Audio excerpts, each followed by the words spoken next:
An anxious attachment style doesn't mean you're the only anxious one in the relationship, but it does come with certain challenges.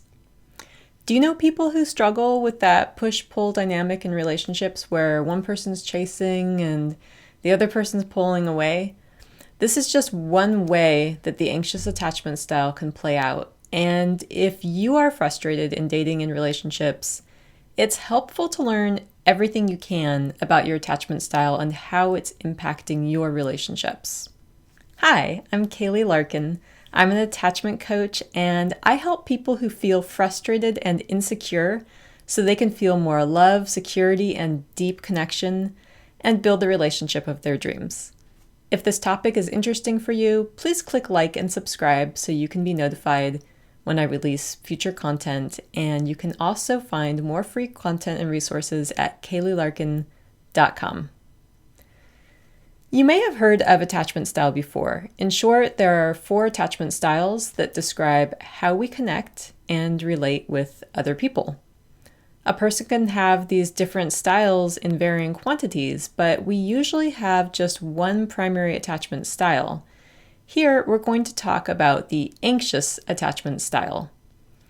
It's also called anxious ambivalent or preoccupied or a handful of other kind of judgy sounding names. In this video, I'll just call it anxious attachment, but just know that it is not the only attachment style that experiences anxiousness. Besides anxious attachment, there's 3 other styles. They're called avoidant or dismissive attachment style, and disorganized or fearful attachment style. The last style is called secure attachment, and researchers have correlated secure attachment style with relationships that are very successful and have a high degree of longevity and happiness. So, how do you recognize the anxious attachment style? You can recognize traits of this style when someone fears their partner will pull away or abandon them. So if someone is consistently afraid of being abandoned and rejected, and they want a lot of reassurance in relationships, and even when things are going well, they feel like they're constantly waiting for the other shoe to drop and the other person to disappoint them, these are traits of the anxious attachment style. People can spend a lot of time focused on relationships, but still feel like they aren't really getting their needs met. You might wonder why people have the attachment style that they do, so let's just talk briefly about how these attachment styles, particularly the anxious style, is formed. This particular attachment style happens when people don't receive connection in a consistent and predictable way from caregivers. So many times parents are busy, or there's other siblings to attend to, or they have their own attachment wounding. Our attachment style can also be affected by the other people in our lives, like siblings or other important figures. So in the anxious attachment style, the child sometimes gets the connection, and it's nice, it's good, it's loving connection, and then other times the caregiver person's not available. And this can even happen when a baby is, say, in a crib and the parent comes when they're crying sometimes, but not other times. So there can be these little things that happen over time that just train our brain to expect or anticipate connection differently. When someone gets love intermittently or unpredictably, they tend to really just focus in on it because love is survival when we're very young, or at least attention is survival because that's how we stay, warm and fed. So there's this kind of external focus on the other person, making sure that the connection's okay and we're going to get our milk or our bottle or our hug or whatever we need. Now let's talk about how anxious attachment shows up in dating and relationships. When someone with anxious attachment is dating, they move quickly into closeness and intimacy, and they get preoccupied with trying to figure out if the other person likes them or is romantically interested and to what degree. At the same time, when people give them too much interest, it's kind of like it could be overwhelming or it's not attractive. And so they tend to attract people who are emotionally unavailable. You can see my post called "Why Do the Anxious and Avoidant Attachment Styles Attract Each Other?" for more information about that. So there's a lot of focus on the other person. trying to interpret what other people's behavior means, and then trying to decide if the person's right for them, as well as whether the person's interested in a long-term committed relationship. And to top it off, since the anxious and avoidant styles often do attract, this becomes all the more of a challenge because the avoidant style may give kind of ambiguous cues about how interested they are and for what level of commitment. Overall, people with anxious attachment can have a strong fear of rejection or not being liked in the dating process. The difference between this fear of rejection and the avoidant attachment style's fear of rejection is that the anxious style will kind of put themselves out there, but then try to make themselves as lovable as possible and try to analyze how the other person feels about them. Whereas in the avoidant style, they're just less comfortable taking risks that might result in that kind of rejection. So they also won't do as much obsessing about the other person's behavior and what that means. Once someone with anxious attachment is in a relationship, they can notice a few common patterns. One such pattern is that it's hard to shift from time spent together to time spent alone. So for example, somebody's dating, but they're not living with their partner, and they only see their partner maybe a couple times a week. And each time their partner leaves, they feel this kind of stress that's a bit more than just a transition of togetherness into aloneness. It can feel a little bit like a loss or even an abandonment.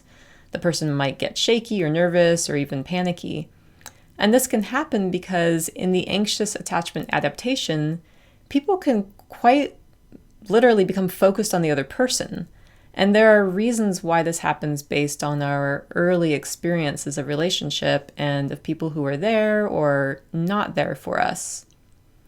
Another pattern that's very common in people with anxious attachment style is feeling preoccupied with the other person, with what they're feeling, what they're needing, what they're wanting, and sometimes when we're very absorbed with other people's needs, it kind of gets in the way of being in touch with our own needs. Anxious attachment also comes with a bit of people pleasing. So sometimes people will find themselves in relationships that don't feel reciprocal. Their partners might argue that they didn't ask for everything that's being done for them. And when people are in non-reciprocal relationships where they're doing more of the giving, they can sometimes become resentful. And the problem is when this comes out in kind of these passive-aggressive ways, like the person who sees their partner leave dirty cookware out on the stove and says, "Are you going to leave that there?" Or, "I'll get that," in an aggravated tone, when what they really mean is, "Can you clean that up? Because I cleaned up the last 5 times and it's not fair and it's your turn." People can also find that they are jealous of their partner's time or resources. If not jealous of another person, then jealous that their partner's work or hobbies get a higher priority than they do. And this can also happen even more in the anxious avoidant trap. It's common for people to feel like they want to work through things and talk through issues, be sure that the relationship is okay, because these are all ways that they are assuring themselves and asking for reassurance that the relationship is stable and they won't be abandoned. Fear of abandonment is actually at the heart of the anxious attachment style.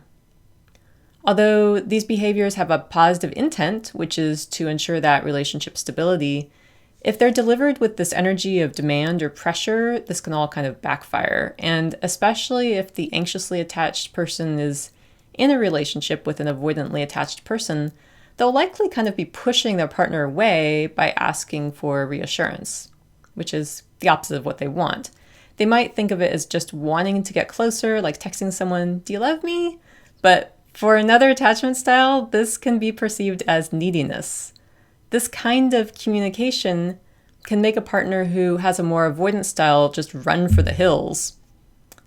You can guess that you might be dating someone who is an anxious attacher if they regularly do many of the following. They initiate communication with you much more frequently than you do. They're reluctant to end your time together even when you need to leave. They want to discuss process disagreements that you've had even when you don't want to. They can be a bit cold or grumpy if you've had to be apart and then you come back together. And they want to know your schedule and how they fit into it.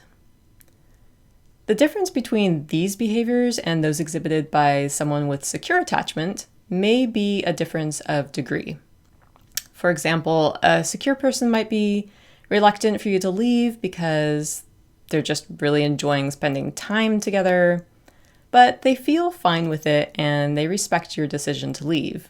Whereas an anxious attacher might try to prevent you from leaving or let you leave, but then feel resentful or stressed out. But guess what? There are some connection building traits that people with anxious attachment also bring to the relationship. Because they can be focused on others, they can also be very empathetic and attuned, although it can be at their own expense. They're in touch with their emotions and they love connecting at a deep level. People start to wonder at this point if they're gonna have a particular attachment style for their entire life or if they can become more secure. And the answer is that yes, you can become more secure by recognizing your patterns, taking steps to change them, and rewiring in these new ways of thinking and feeling. I teach people how to create corrective experiences that help the attachment system to experience security.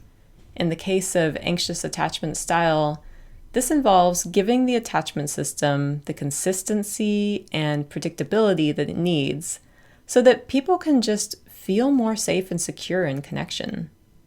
Learning to focus on what is going well and get in touch with our inner somatic knowing. It's like instead of waiting for the other shoe to drop, they can enjoy the feeling of shoes on their feet. I mentioned earlier that the anxious and avoidant styles often attract, and if you want to know why and how to avoid this particular dynamic, you can check out my video on why the anxious and avoidant styles attract each other. You could find that at kayleelarkin.com or around this video. You can also find supportive courses, guided visualizations, and other resources at kayleelarkin.com. If you got something out of watching this, please hit the like button and subscribe button to get more useful content. Your support helps me reach more people. And if you know someone who would like this message, you can also click share to let them know. This is Kaylee Larkin, wishing you a beautiful relational journey.